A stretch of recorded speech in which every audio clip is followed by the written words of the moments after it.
Hello, everybody. This is Frank with Iron Age News, South Florida Conservative News Service, Friday, January 9th, 12:39 in the afternoon.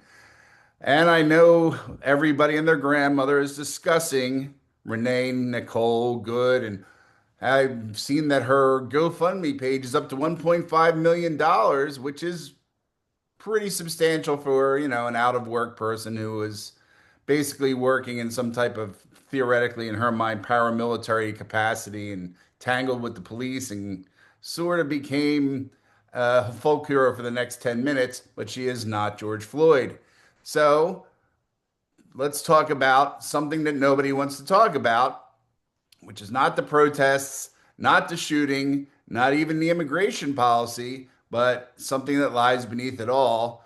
And it is what happens when the federal government allows a subculture to interfere with law enforcement for 10 years without punishment.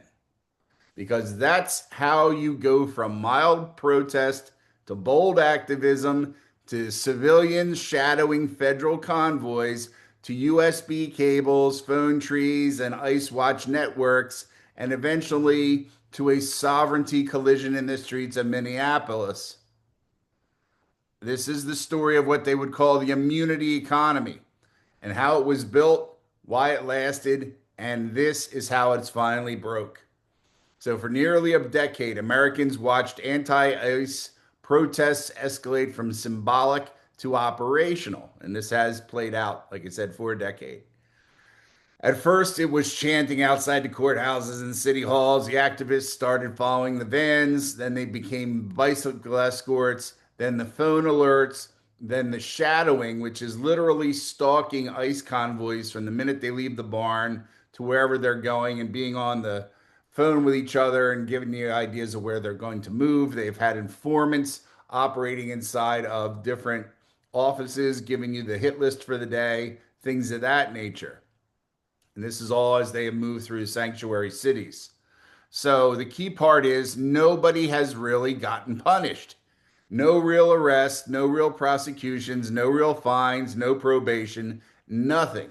So in the world of deterrence theory, that's like pouring Miracle Grow on your socialist movement, right?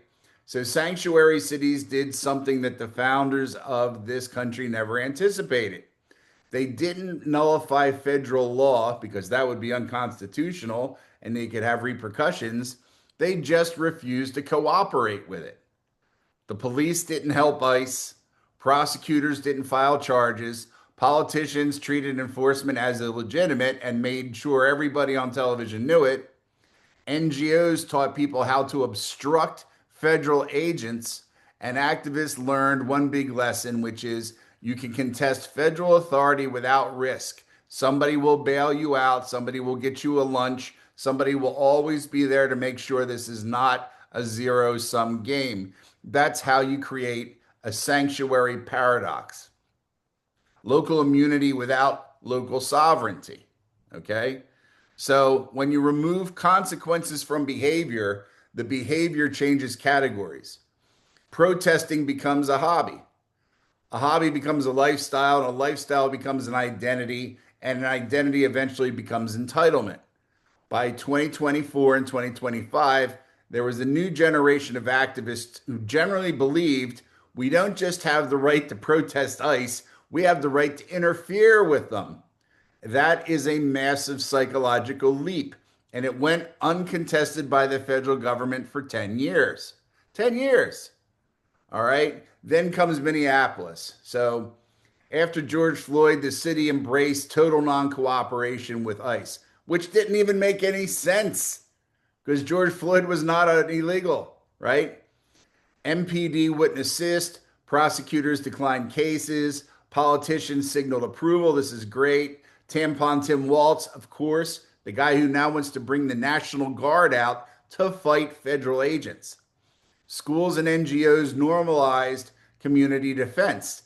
What are you defending the community from? Illegal aliens or the people that are going to take illegal aliens off the street?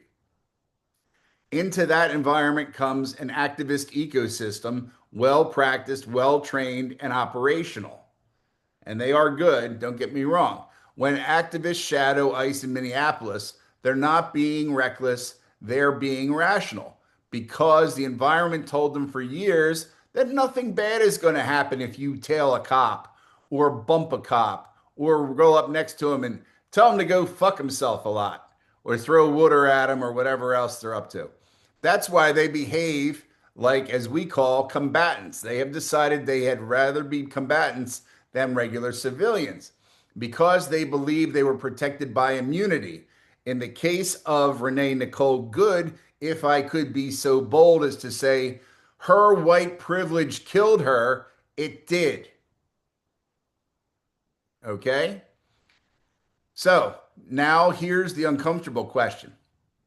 What if the federal government had gone heavy early, which would have been the suggestion that everybody else would have come up with?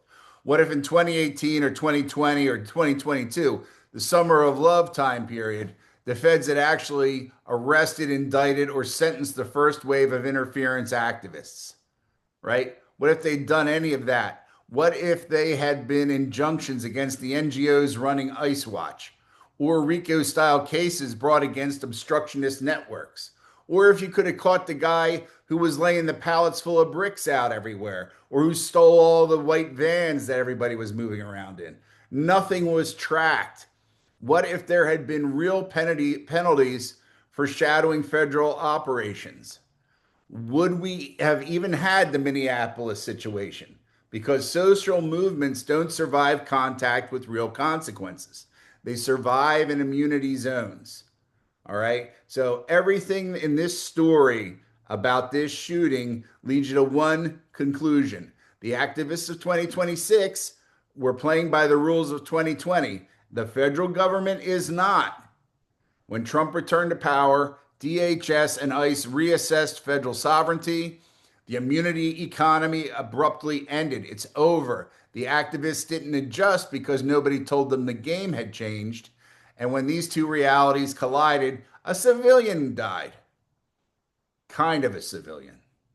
Here's the lesson none of the blue states want to talk about. You cannot tolerate nullification forever. If a city is telling the activists you can block federal agents, chase them, film them, surround them, harass them, shadow them, and nothing will happen, then eventually the activists will believe it. And when the federal government finally enforces the law again, the collision is not ideological, it's operational. The tragedy in Minneapolis wasn't just a shooting, it was the moment when immunity met sovereignty. One of them was always going to break. So when people ask, why was she so bold? Why were they filming? Why do you think they were tailing the ICE people? Why did they think tailing ICE was safe? Why did they think ignoring orders to get out of a car was safe? Why did they think I could just take off and run away from my problems when I had a license plate, which we could have tracked down? Why would that all be safe? The answer is because for 10 years it was. And that's how you get civilians acting like rival jurisdictions, like they're the fucking regulators, right? Like this is some kind of Wild West shit. And federal agents treating civilians like combatants because they're acting like it. This is the immunity economy, and it was always going to end badly. And I would say, at least on one side, the socialists, the more dead martyrs you have, they think the better their cause is going to be. And that's all I have for you on that one.